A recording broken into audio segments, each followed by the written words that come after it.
Hi guys, maying adlaw. Kumusta na kayo dyan? Yan nyo guys yung aming aloe vera guys. Oh. Ang yabong niya talaga. Alam nyo ba guys, maliit lang yan. Isang piraso lang yan. Doon yan galing sa bahay ng biyanan ko. Doon sa garden niya kasi plantita din yung biyanan ko guys noon. Tapos dinala ko guys.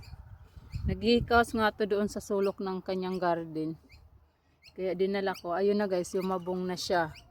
Tsaka ito yung ginagamit ko guys sa pag ano ng mukha ko, yung pang minimize sa mga wrinkles tsaka sa pimples. Maganda siya guys. 'Di ba jelly yung ano nito sa loob?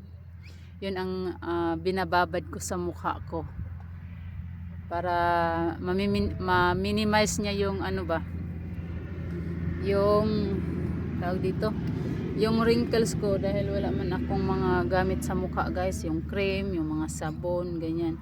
Dito lang ako kumakapit guys sa aloe vera kasi maganda naman, tsaka ano naman siya, effective ba. Kahit paunti-unti nababawasan yung wrinkles ng mukha ko. Hindi na masyado. Matagal na ako gumamit nito guys. Tingnan nyo guys, oh. Di ba jelly yung sa ilalim?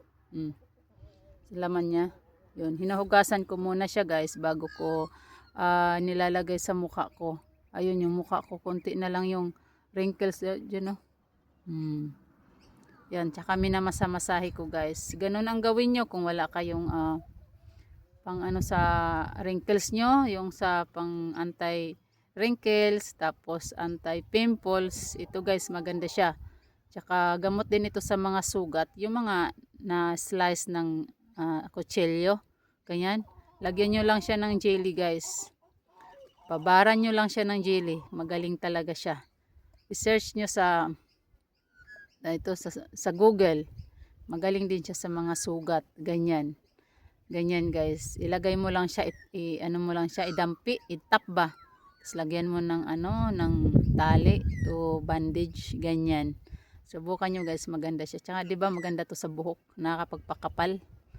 'Yun. Kaya madami siyang ano guys,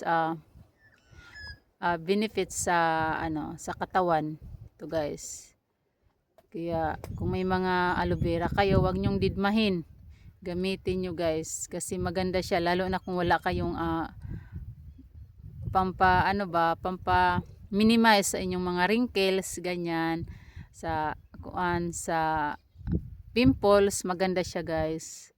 Yun, kasi nakakapag ano talaga siya, nakapag-prevent, ganyan, na prevent niya yung pimples ba, yung pagdami, yung paglala, yung paglaki, ganyan. Tsaka yung sa wrinkles talaga, ito talagang ginagamit ko guys. Yun lang guys. Amping mudra kanunay. Please subscribe my channel. Bye bye.